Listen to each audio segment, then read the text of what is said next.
네, 할렐루야. 네, 오늘 하나님이 주신 말씀을 함께 읽겠습니다. 오늘 하나님이 주신 말씀은 민수기 20장 3절부터 13절 말씀입니다. 네, 민수기 20장 3절부터 13절 말씀.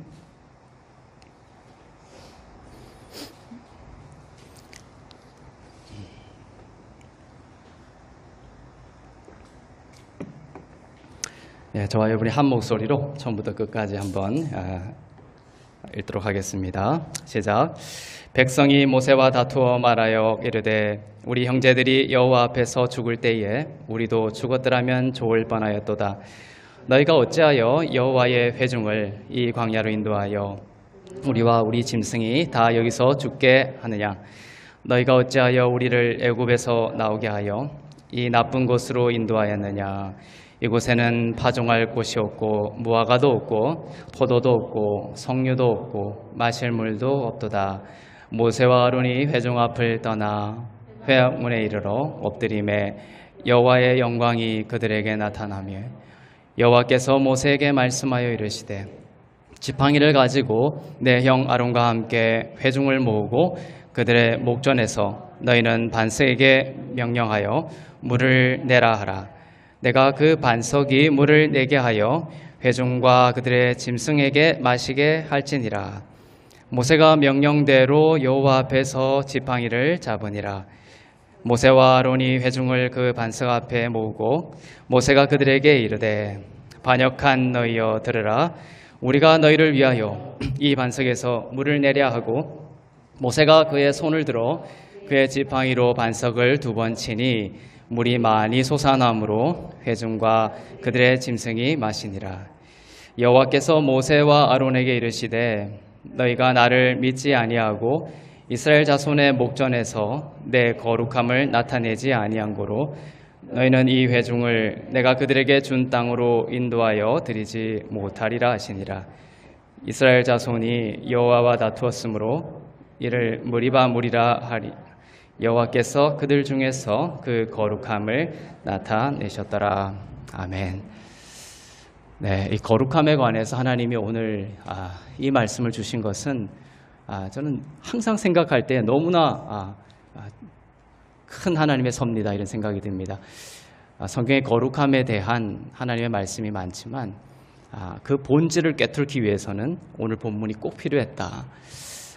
출애굽기 17장과 민수기 20장의 이 비교를 통하여 우리가 인간적으로 생각하는 하나님의 거룩함을 넘어서서 하나님이 말하는 구원, 구속사적인 의미에서 이 거룩이라는 것이 가지는 본질적인 의미를 우리가 되찾고자 하는 것입니다. 성도가 거룩함을 나타낸다는 것은 무엇인가? 성경은 하나님이 거룩한 것처럼 너희도 거룩하라 이렇게 말씀하죠. 너희도 거룩하라. 그런데 성도들에게 경험되어지는 그 거룩함은 과연 무엇인가라는 겁니다. 다음 주일에 아마 주기도문을 설교하려고 생각을 하고 있는데 거기 보면 어떤 말씀이 나옵니까? 하늘에 계신 우리 아버지 이름이 거룩히 여김을 받으시오. 이렇게 시작을 하죠. 그거와 또 관련이 있는 말씀이 되겠습니다. 오늘 이 말씀을 주의 깊게 들으시고 영혼의 그 생명의 양식이 되기를 바랍니다. 우리가 거룩함이라고 생각하면 여러분 어떤 생각이 떠오릅니까? 흔히 엄숙하고 또 침울하고 보수적인 옷을 입고 조신하고 또 아무 나쁜 짓도 하지 않는 것 이런 것들을 쉽게 연상할 수가 있습니다만은 그리스도인들에게 주시는 거룩함의 본질은 그것이 아니고 그것을 초월하는 것입니다. 거룩함은 그리스도의 피로 구별해내미며 그 거룩함은 은혜 아래 있다라는 것을 뜻하는 것이요. 희락이요, 기쁨이요, 진리 안에서의 자유요, 축제와 평안이요, 생명이요, 안식 이런 것들이 다 거룩함에 관련된 내용이라는 것이죠. 우리가 막 이렇게 기쁘다가도 거룩 이렇게 하면 확 침울해지죠. 그런 것이 거룩의 본질은 아니라는 거예요. 오히려 거룩함의 본질을 깨뚫게 되면은 오히려 그 삶이 축제가 되는 것이며 찬양이 솟아나는 것이며 기쁨과 희락이 솟아나는 것, 성령의 열매들이 이 거룩함 속에서 나타나는 것입니다. 오늘 본문의 이야기는 이스라엘 백성들이 그 40년 동안 광야에서 헤매다가 이제 약속의 땅을 앞두고 있는 시점에서 일어난 일입니다. 이렇게 광야에서 40년 동안 헤매는 것이 하나님의 뜻이었냐?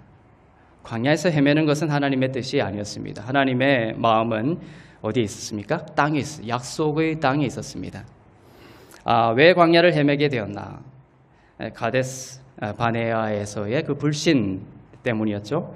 하나님이 약속하신 그 약속의 땅을 주신다고 말씀하셨는데 그것을 믿지 못하고 불신했죠. 그래서 하나님의 그 약속을 불신하고 그 하나님의 약속에 대해서 안식하지 못했습니다. 이스라엘 백성들은 광야 40년의 그 기간 동안 무엇을 배워야 했냐? 안식을 배워야 했던 것입니다. 이제 약속의 땅이 코앞에 와 있습니다. 오늘 본문은 민수기 20장은 광야 마지막 해입니다. 코앞에 있습니다. 그런데 이스라엘 백성들이 다시 불평을 합니다. 오늘 5절에 보면 이렇게 불평을 하죠. 너희가 모세와 아론을 말합니다. 너희가 백성들이 하는 불평이죠. 너희가 어찌하여 우리를 애굽에서 나오게 하여 이 나쁜 곳으로 인도하였느냐? 이곳에는 파종할 곳도 없고 무화과도 없고 포도도 없고 석류도 없고 마실 물도 없다. 이렇게 불평을 합니다. 그런데 이 백성들의 불평에는 오류가 여러 개가 있죠. 첫째는 너희가 이렇게 했지. 모세와 아론이 애굽에서 나오게 한 것이 아니죠. 너희가 어찌하여 우리를 애굽에서 나오게 했느냐? 모세가 애굽에서 나오게 한 것이 아닙니다. 하나님께서 하신 일이죠. 또 하나님이 광야로 인도하신 게 아닙니다. 광야가 아니라 약속의 땅으로 인도하시는 것이 하나님의 마음이었습니다. 둘째, 백성들은 불평했습니다. 파종할 곳도 없고 무화과도 없고 포도도 없고 마실 물도 없고 없는 것을 쭉 나열하면서 불평을 했죠. 불평이 가득했습니다. 근데 그 불평이 사실이었습니까? 객관적인 불평할 만한 객관적인 그런 불평거리들로 충만한 것이 진실이었습니까? 아니라는 것이었어요. 하나님은 뜨거운 낮에는 광야 얼마나 뜨겁습니까? 구름 기둥으로 그들의 더위를 식혀주셨고 추운 밤에는 불기둥이 되어서 그들의 그 추위를 더움으로 보호하시고 지켜주셨던 것입니다. 또한 아침마다 만나 곧 천사의 음식이라고 불리는 그 양식이 준비되어 있었습니다. 백성이 총 한 200만 명 이상이 되었다라고 추정할 수가 있습니다. 성경은 보호하심을 어떻게까지 설명하고 있냐면은 그 중에 200만 명 중에 한 사람도 저는 사람도 없었다라고 했습니다. 다리를 저는 사람도 없었습니다. 사실 이 안절게 된 이유는 출애굽하기 전에 6월절에 어린 양을 먹었기 때문에 그 어린 양을 먹었기 때문에 사실은 절제하는 것이지만 이 광야의 기간 동안 그 수많은 사람들 중에 한 명도 다리도 저는 자가 없을 정도로 하나님은 보호하시고 지키셨다는 것이죠. 그런데 백성들은 지금 불평불만으로 가득한 것입니다. 신명기 2장 7절을 한번 읽어보겠습니다. 백성들의 불평과 다른 하나님의 시각을 보겠습니다. 시작. 내 하나님 여호와께서 내가 하는 모든 일에 내게 복을 주시고 내가 이 큰 광야에 두루 다님을 알고 내 하나님 여호와께서 이 40년 동안을 너와 함께 하셨으므로 내게 부족함이 없었느니라 하시기로.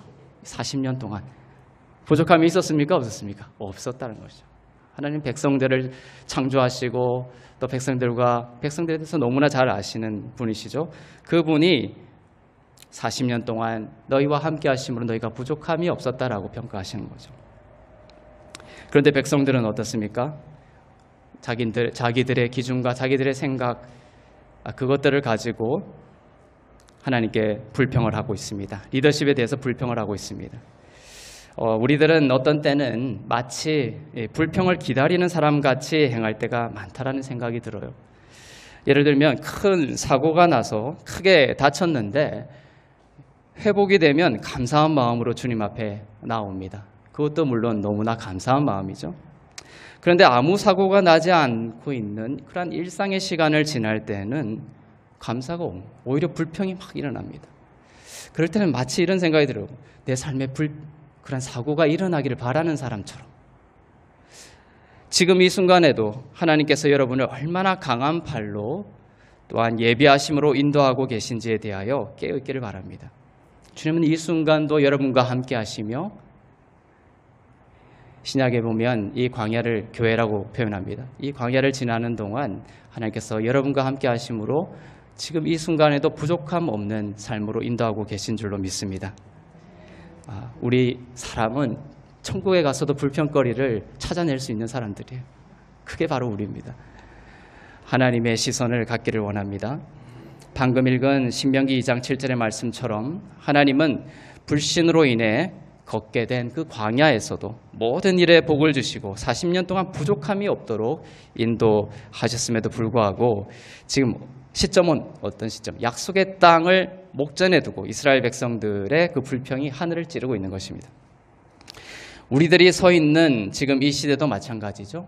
주님의 다시 오심을 앞두고 있는 시대입니다.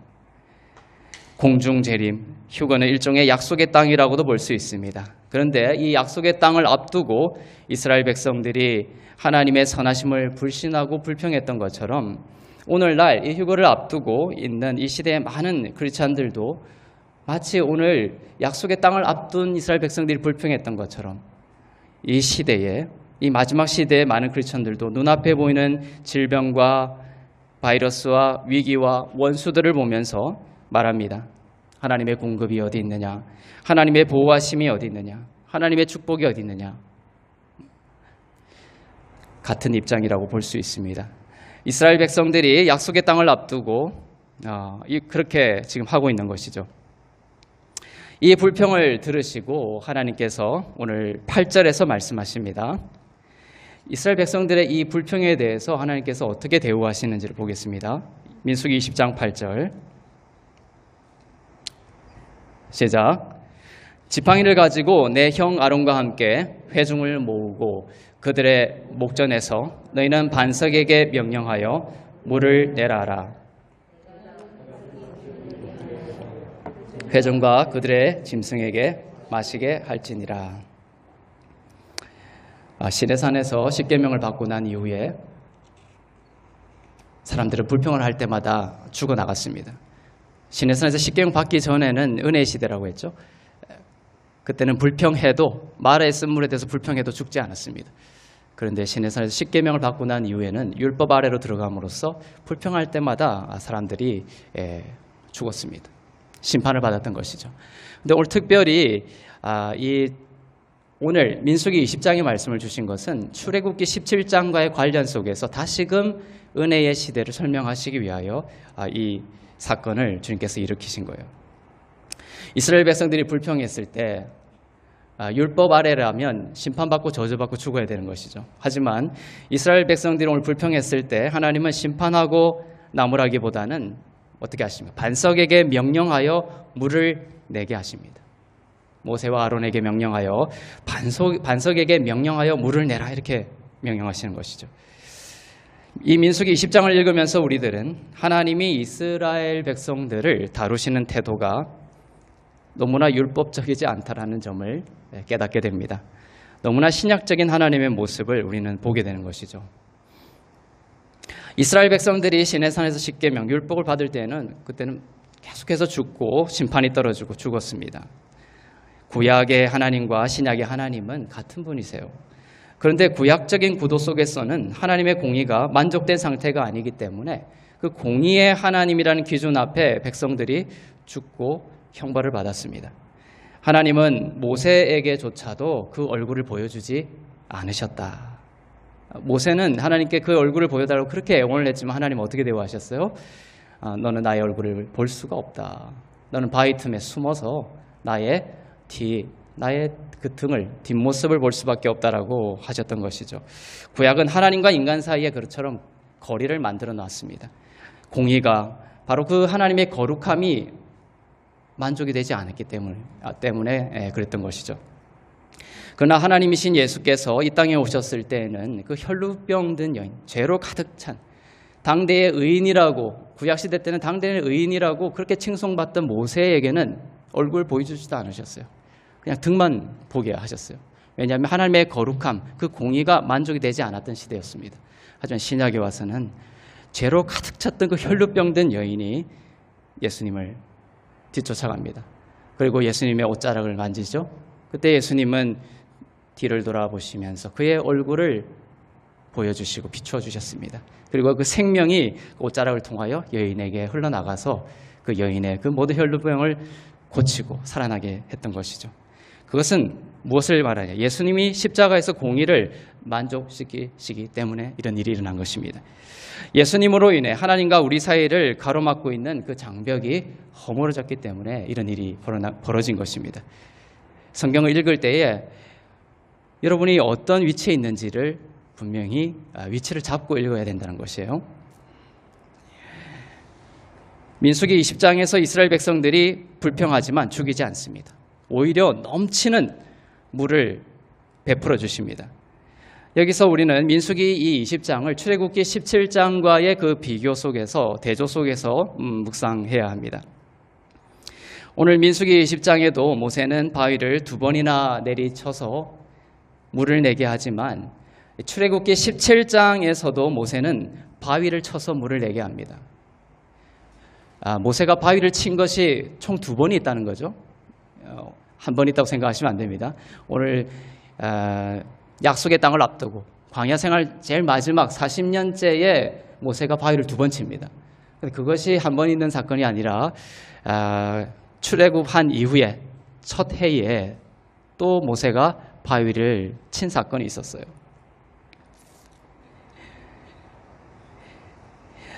이 두 사건은 그냥 일어난 사건이 아니라 예수 그리스도의 그 십자가의 고난으로 인해 공의가 만족이 되고 교회가 탄생하고 하나님이 거룩한 자로 교회를 구별해 내심으로 인해 주시는 놀라운 축복에 대해서 상징적으로 말씀하고 있는 부분입니다.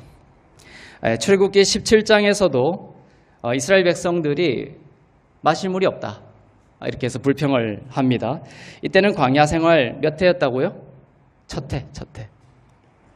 출애굽기 17장은 광야 첫 해, 민수기 20장은 광야 마지막 해, 40회째. 이 첫 해에 출애굽기 17장 이때에도 백성들은 모세에게 대하여 원망하며 당신이 어찌하여 우리를 애굽에서 인도해내어 목말라 죽게 하느냐 이렇게 불평을 했습니다. 모세는 그때 하나님께 나아가죠. 출애굽기 17장에서 모세가 백성들의 불평을 들었을 때에 그 불평을 듣고 어떻게 했냐면 하나님께 나아가는 거예요. 하나님께. 우리도 마찬가지죠. 누군가의 원망과 또 대적을 당하게 되면 여러분 스스로 해결하려고 하기보다는 하나님께로 나아가는 백성 되기를 바랍니다. 답을 주실 거예요. 이때 하나님은 모세에게 지금 출애굽기 17장을 지금 이야기하고 있습니다. 첫 해 백성들 불평했습니다. 모세가 그 불평을 가지고 하나님께 나아갔습니다. 근데 거기는 아론이 안 나와요. 이것을 여러분들이 주의 깊게 봐야 돼요. 아론이 안 나옵니다. 첫 해에는 모세만 등장하는 거예요. 모세에게 명하여 모세의 지팡이로 백성을 치라고 명하십니다. 그리고 물을 내십니다. 출애굽기 17장 6절을 보겠습니다.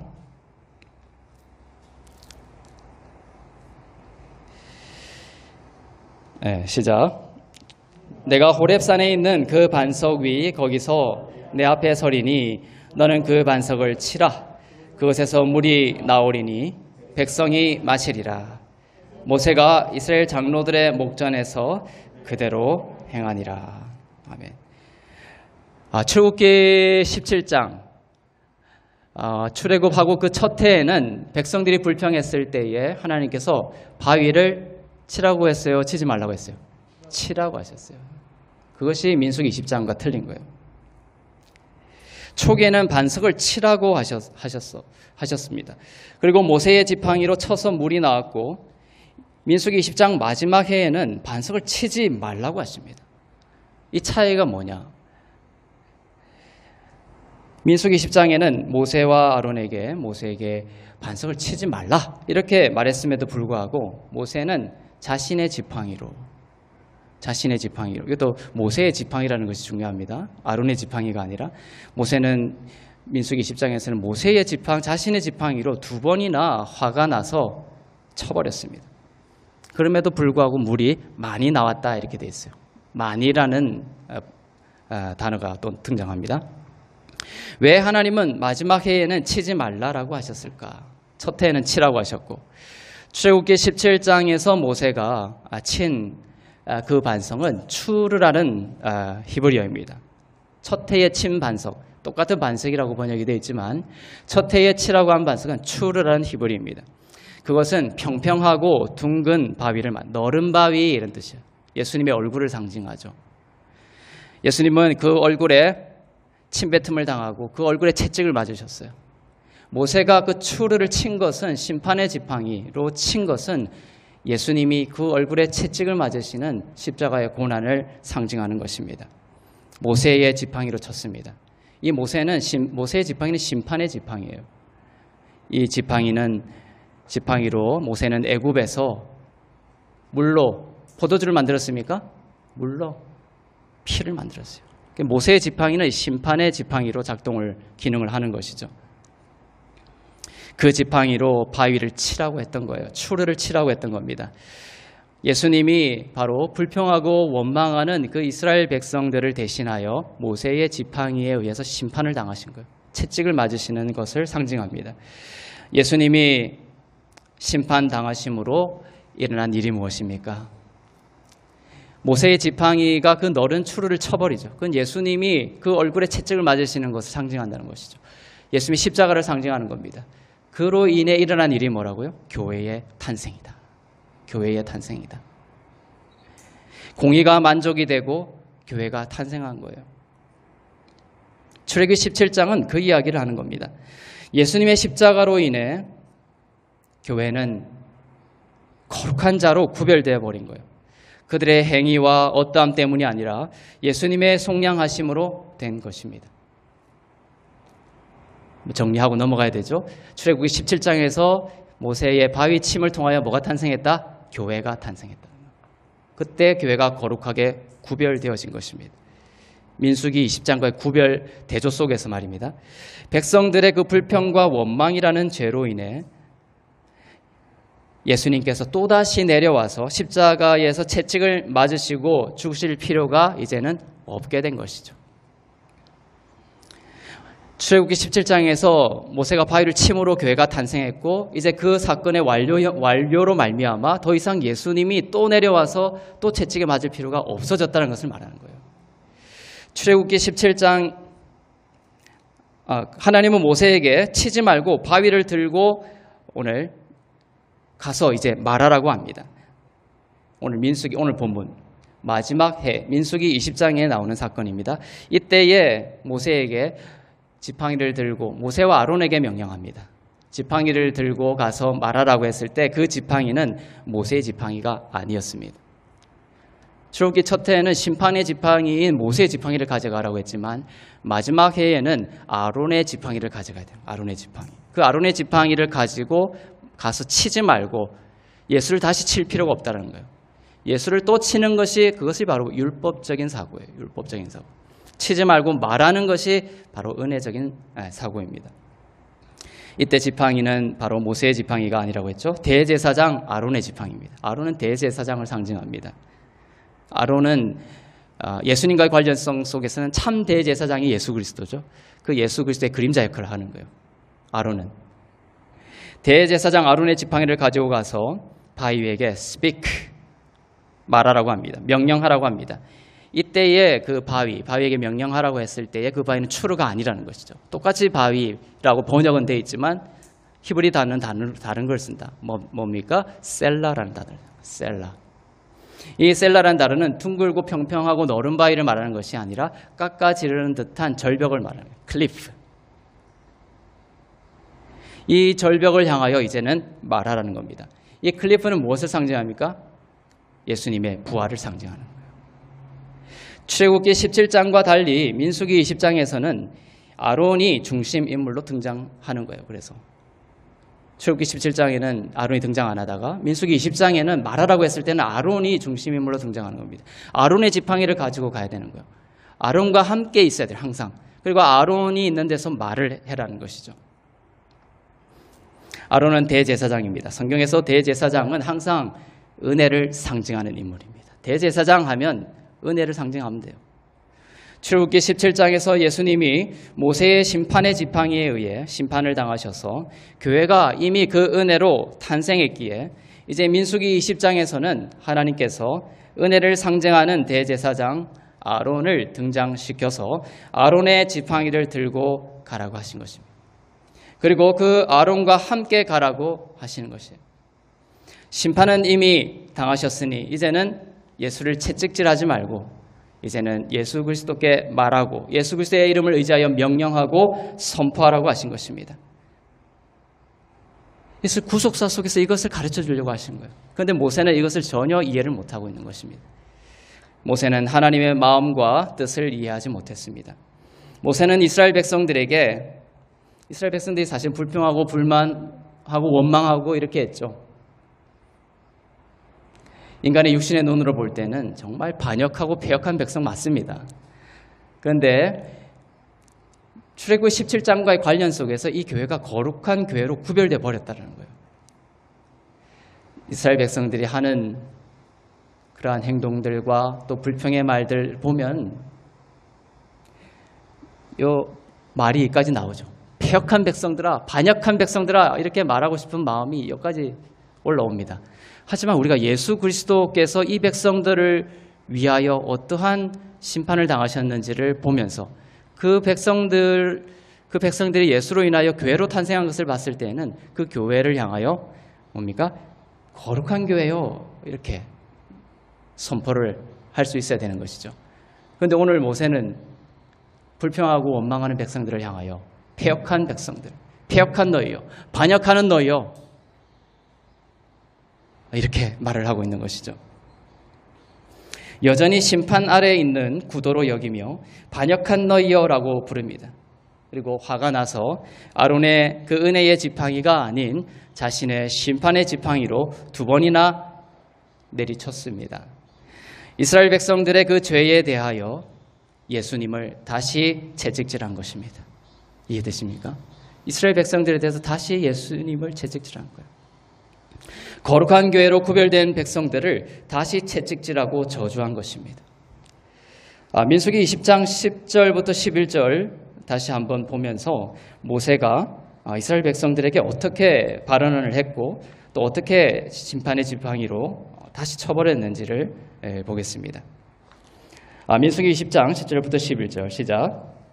모세와 아론이 회중을 그 반석 앞에 모으고 모세가 그들에게 이르되 반역한 너희여 들으라.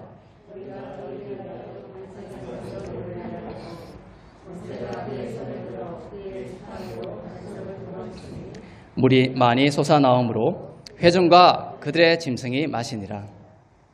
이 구절은 사실은 주의 깊게 이 구절을 보셔야 되는 거예요. 셀라. 이 부활하신 주님을 다시 끌어내려서 십자가에 못 박고 있는 모세의 모습을 우리는 볼 수가 있습니다. 나중에 하나님이 모세의 이 행위를 나의 거룩함을 나타내지 못했다. 그래서 약속의 땅에 들어갈 수 없다. 이렇게 말씀하시는 거예요. 이 부분이. 모세는 대제사장인 아론과 함께 있다라는 것을 의지했어야 되는 거예요. 아론의 지팡이를 들고 부활하신 주님을 의지하여 믿음으로 말하고 선포해야 했었습니다. 그런데 백성들 그 죄를 보면서 쳐버린 거예요. 아론의 지팡이는 모세의 지팡이와 달라요. 지금 아론의 지팡이를 원래는 하나님께서 가지고 가라고 하셨어요. 아론의 지팡이는 은혜의 지팡이입니다. 백성들이 아론을 왜 세우냐며 아론의 리더십을 원망하고 불평했을 때에 이 아론의 지팡이가 등장해요. 하나님께서는 12지파를 모으라고 하십니다. 그때. 그리고 각 지파별로 지팡이 하나를 가지고 와라 다. 각 지파별로 이 지팡이 하나를 가져오라고 해서 성막에 둡니다. 밤새 어떤 일이 일어났어요? 누구의 지팡이에만 싹이 텄습니까? 아론의 지팡이에만 싹이 튼 거예요. 지팡이는 마르고 죽은 지팡이였지만 아론의 지팡이에서는 싹이 났습니다. 이 아론의 지팡이는 아몬드 나무 지팡이에요. 아몬드 나무 지팡이. 이스라엘에 가면 추운 겨울을 지나고 모든 것이 죽은 것 같은 겨울을 지나고 가장 처음 싹이 나고 열매를 맺는 나무가 이 아몬드 나무입니다. 이 나무로 아론의 나무 지팡이를 만들었던 거예요. 이제 겨울이 끝났다라는 메시지입니다.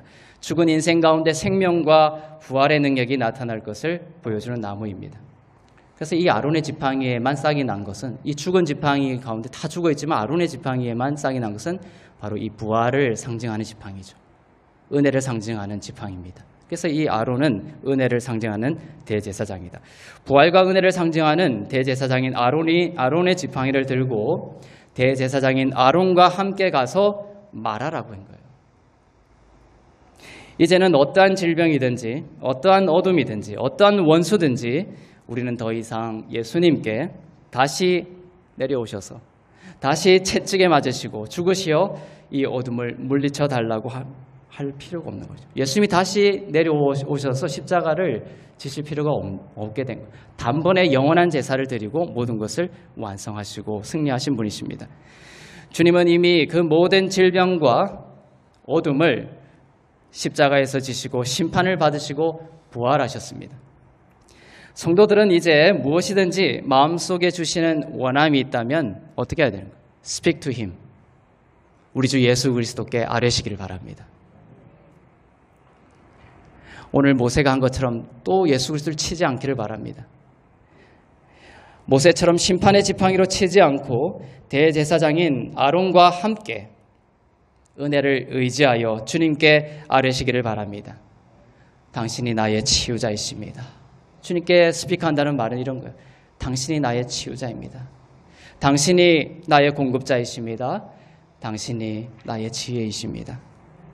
당신이 나의 속량자이십니다. 당신이 우리 가정의 구원자이십니다. 당신이 나의 피할 바위이십니다. 이렇게 무슨 문제든지 무슨 어둠이 있든지 무슨 강구가 있든지 여러분을 학대하지 말고 여러분의 힘으로 하려고 하지 말고 그것이 치는 거예요. 주님께 나아가는 거예요. 주님께 나아가서 speak to him. 말하면 물이 솟아나는 겁니다. 아론을 의지하여 말이죠. 주님의 영광을 보게 될 것입니다. 모세는 이 바위를 친 일로 인해 모세가 또 바위를 친 것은 백성들의 불평과 그 가시와 엉겅퀴에 대해서 예수님이 십자가에서 심판을 받으신 걸 까맣게 잊어버린 거죠. 예수님이 우리의 죄인된 우리를 위하여 무슨 일을 하셨는지를 까맣게 잊어버린 거예요. 그러니까 백성들이 불평하고 죄가 드러나니까 또 쳐버린 거예요. 주 예수 그리스도께서 완성하셨음을 잊어버리고 주 예수 그리스도 안에서 이 백성들이 축복의 자녀, 은혜의 백성이 된 것을 잊어버린 거예요. 파약한 백성들이요. 우리 자녀들도 연약하여 넘어지거나 했을 때 폐역한 자녀, 쓸데없는 녀석, 이것이 그리스도의 보혈을 보지 못하는 발언인 거예요. 정말 예수 그리스도께서 이 자녀를 위하여, 이 아이를 위하여 피를 흘리시고 모든 죄를 용서하셨음을 믿는다면 어떠한 어려움과 연약함 가운데서도 그 자녀에게 어떻게 돼요? 모세처럼 하면 돼요. 폐역한 너요, 이렇게 하면 안 되는 거예요. 하나님의 거룩함을 나타내지 못하는 겁니다. 오히려 뭡니까? 예수 그리스도의 생명으로 말미암아 너는 거룩한 하나님의 자녀야. 이것이 대제사장 아론을 의지하여 주께 말하는 믿음의 백성들인 줄로 믿습니다. 모세는 바위를 친 일로 인하여 약속의 땅에 들어가지 못합니다. 이것을 가지고 누구는 모세가 천국에 못 갔다 이렇게 말하는 사람도 있죠. 그 뜻이 아닙니다. 모세는 이 구도 속에서는 민수기 20장과 출애굽기 17장과의 관련 속에서는 율법을 상징하는 역할을 하고 있는 거예요. 모세가 바위를 친 것을 하나님은 무엇으로 평가하시냐면 내 거룩함을 나타내지 못했다라는 겁니다. 그래서 오늘 주제 말씀이 이거죠. 거룩함. 우리가 거룩함을 나타낸다는 말의 본질은 무엇이냐는 거예요. 그냥 엄숙하고 아주 조신하게 이야기하고 신중하게 생활하고 이것이 거룩함의 본질이 아니라 그것을 거룩함을 나타낸다는 것은 무슨 의미인가? 오늘 모세가 나의 거룩함을 나타내지 못했다라는 말을 이 사건들을 통하여 우리가 해석을 해보면서 거룩함을 나타낸다는 것은 무엇이냐를 우리는 다시금 그 의미에 대해서 눈을 뜨게 되는 것이죠. 거룩함을 나타내지 못한 고로 이 구절 다시 한번 읽어보겠습니다. 민수기 20장 12절입니다. 시작.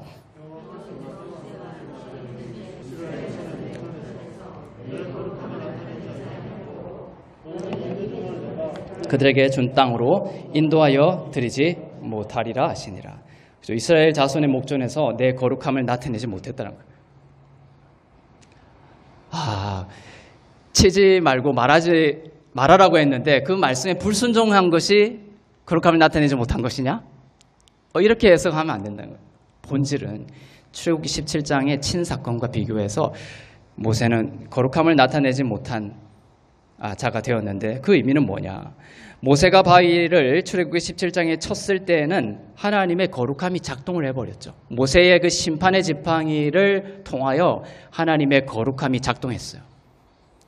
하나님은 거룩하시기에 예수님은 인간의 모든 죄를 뒤집어 쓰시고 거룩함의 심판을 받으신 거예요. 하나님은 대충 거룩하신 것이 아닙니다. 완전하게 거룩하세요. 한 털의 죄도 허용하지 않는 공의로우신 분이십니다. 예수님은 거룩함, 그 하나님의 완전한 거룩함 앞에 예수님은 그 완전한 거룩함의 심판을 받으신 거라는 것이죠.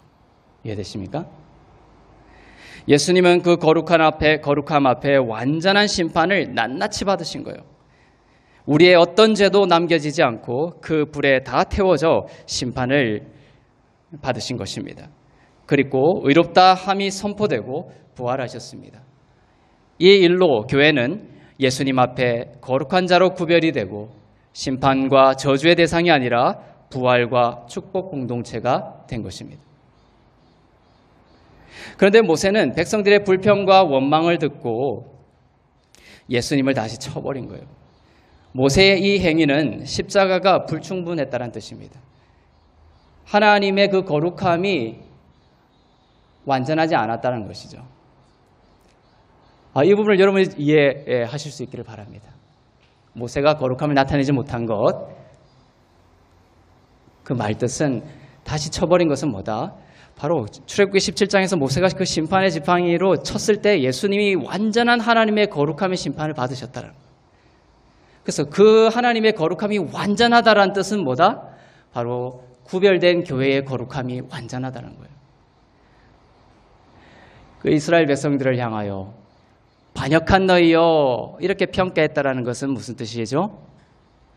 바로 출애굽기 17장에서 예수님이 그 거룩함의 심판을 받으셨을 때에 그 심판이 불충분했다는 뜻이죠. 하나님은 그렇게까지 거룩한 분이 아니었다라는 것이죠. 그렇게 평가하는 것과 마찬가지다라는 겁니다. 진정 하나님의 거룩하심을 인정하고 나타내는 것이었다면 모세는 예수님의 그 십자가의 공로의 완전성을 인정하고 치는 것이 아니라 말하고 선포했을 것입니다. 모세는 거룩함을 나타내지 못한 이유로 즉 그 은혜를 부정했죠. 그 은혜를 부정한 것입니다. 그 이유로 약속의 땅에 들어가지 못했습니다. 율법은 약속의 땅으로 인도하지 못한다라는 뜻입니다. 모세가 약속의 땅에 나의 거룩함을 나타내지 못한 거로 약속의 땅에 들어가지 못할 것이다. 이 말의 뜻은 율법은 우리를 약속의 땅으로 인도하지 못한다는 것이다. 백성들을 치고 백성들의 죄를 계속해서 지적해내는 이러한 설교로는 우리를 구원할 수 없다는 거예요. 우리의 참혹한 죄에도 불구하고 예수 그리스도로 말미암아 교회가 거룩한 성도로 구별되은 은혜 공동체가 됐다는 이 설교와 메시지가 백성들을 약속의 땅으로 인도할 줄로 믿습니다. 아니, 우리는 착각하고 있어요. 육신의 눈으로 자꾸만 보니까 이것을 착각하고 있는 거예요. 조급해지죠. 율법은 반역하고 패역한 우리의 죄를 폭로할 뿐이지 우리를 거룩하게 만들어주지 못합니다. 약속의 땅으로 인도하지 못한다는 것을 보여줍니다. 오직 은혜만이, 오직 십자가에서 죽으시고 부활하신 우리 주 예수 그리스도만이 우리를 약속의 땅으로 인도하십니다. 모세가 불순종하여 바위를 쳤음에도 불구하고 신기한 것은 바위에서 물이 많이 흘러나왔어요. 출애굽기 17장에는 많이라는 단어가 없어요. 그런데 민수기 10장에는 물이 많이 흘러나왔다 이렇게 되어 있어요. 모세가 하나님의 말씀에 따라서 바위를 향해 말하지 않고 그냥 쳐버렸는데도 불구하고 말입니다. 불순종했는데도 말이죠. 왜 이러냐? 모세의 어떠함을 기준으로 물이 나온 것이 아니기 때문에 그래요. 민수기 20장에서 물이 많이 흘러나온 것은 모세의 그 어떠함 때문에 흘러나온 물이 아니라는 거예요. 오늘 본문 마지막 절에 보면 어떻게 나오죠? 하나님이 나의 거룩함을 나타냈다라고 다 했죠. 하나님이 자신의 거룩함, 예수 그리스도가 너희들의 모든 죄를 담당하시고 완전한 심판을 받으셨다라는 하나님의 완전한 그 거룩함의 이름을 의지하여 물이 나온 거죠. 그러니까 물이 많이 흘러나왔다 이렇게 기록이 되어 있습니다. 거룩함을 입은 교회에게 주신 은혜의 축복이 바로 이것이에요. 우리는 연약하여 죄를 짓기도 하고 넘어지기도 하지만 우리의 어떠함 때문이 아니라 거룩하신 우리 주 예수 그리스도의 이름 때문에 많은 물이 솟아날 줄로 믿습니다. 출애굽기 17장에는 물이 나오긴 했지만 또한 마셨다라는 표현이 없어요. 물이 나오게 할 것이다 라고 했지만 그 본문 어디를 찾아봐도 백성들이 실제로 물을 마셨다라는 기록이 없어요. 물론 마셨겠죠. 하지만 성경은 성령의 역사하심을 따라 주님이 전달하시고자 하는 의미를 정확히 전달하기 위해서 단어 선택을 하시는 거예요. 그러니까 출애굽기 17장에는 물이 나왔지만 또 실제적으로 백성들이 그 물을 마셨겠지만 어떤 구속사를 설명하기 위하여 마셨다라는 단어를 생략해버려요. 그렇지만은 부활한 주님을 의지하는 이 시대, 민수기 20장에 보면 마셨다라는 표현이 분명하게 기록되는 거예요. 그런데 백성들만 마신 것이 아니라 짐승까지 마셨다라고 되어 있어요. 풍성한 그 은혜의 성령의 시대를 표현하고 있습니다.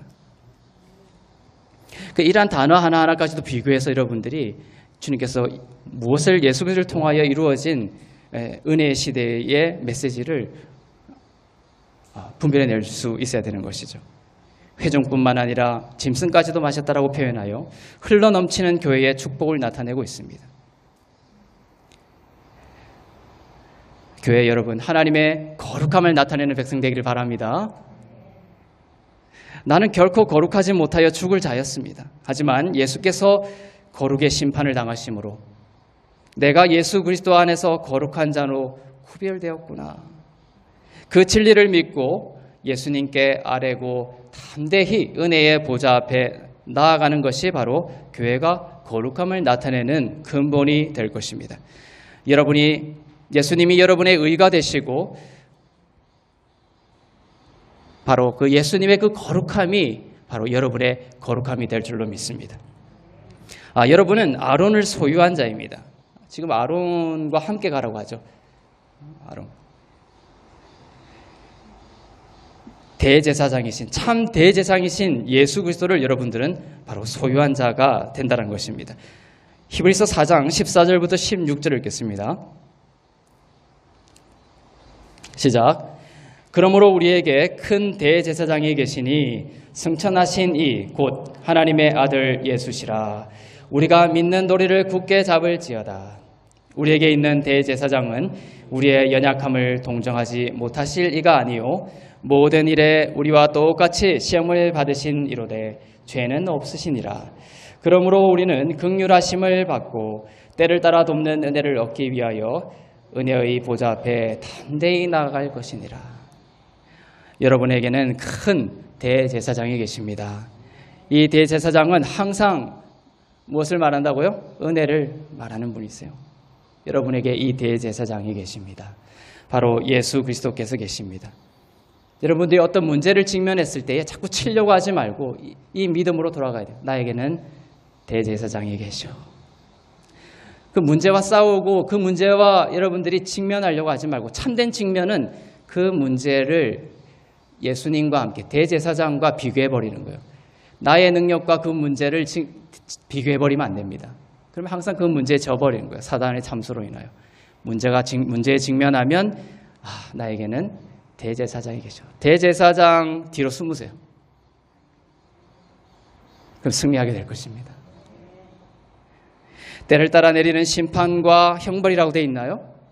아닙니다. 때를 따라 돕는 은혜입니다. 세상 사람들은 하나님이 죄를 지적해서 벌 주는 이로 생각합니다. 세상 사람들이 물어보세요. 하나님이 누구신지 물어보면 그 죄가 드러나면 그 죄에 대해서 형벌을 주는 분이 하나님이 아니냐. 세상 사람들이 그렇게 생각하는 거예요. 우리들의 거룩함에는 기쁨이 없다라고 생각합니다. 그러나 우리들은 은혜로 가득한 주님의 마음을 기초로 하나님을 증언해야 합니다. 예수님이 우리가 이렇게 얘기를 할 수가 있죠. 예수님이 당신을 사랑하십니다. 그렇게 할 때 사람들은 어떻게 말합니까? 아닙니다. 나는 죄가 많아요. 나는 자격이 없습니다. 그 의식 속에 뭡니까? 하나님이 나를 심판한다는 하나님에 대한 생각이 모든 사람들의 양심 속에 다 들어가 있는 거예요. 예수 안 믿는 사람들의 마음속에도. 그건 하나님에 대한 오해가 있는 거예요. 그래서 예수님을 보내주셔서 그 예수님을 통하여 하나님의 진짜 마음을 보여주신 거예요. 그래서 예수님 없이는 하나님을 온전히 이해할 수가 없습니다. 그래서 하나님에 대한 모든 것을 알고 있다고 자부하는 바리새인들이 하나님에 대해서 하나도 모르는 자들이에요. 그래서 예수님이 요한복음 17장에서 비로소 나를 통하여 하나님을 유대인들에게 알게 했다라고 하는 거예요. 그동안은 몰랐다라는 것이죠.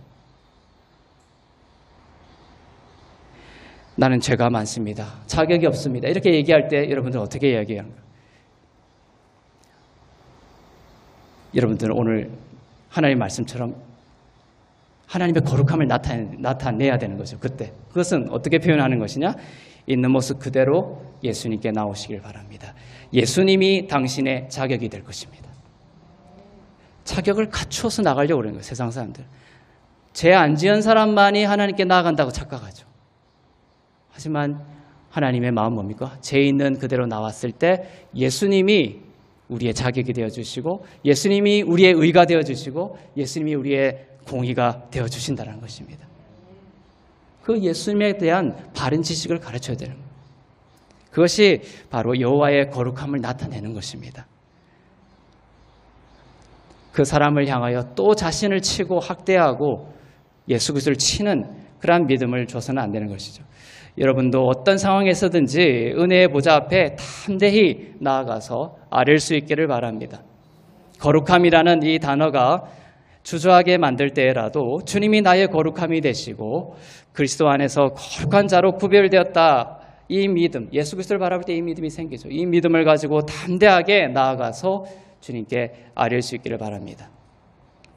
그렇게 주님 앞에 나아갔을 때에 여러분은 주님의 선하고 아주 좋은 것이 주님으로부터 준비되어 있다는 것을 깨닫고 바로 흘러넘치는 반석의 물을 넘치도록 마시게 될 줄로 믿습니다. 네, 기도하겠습니다.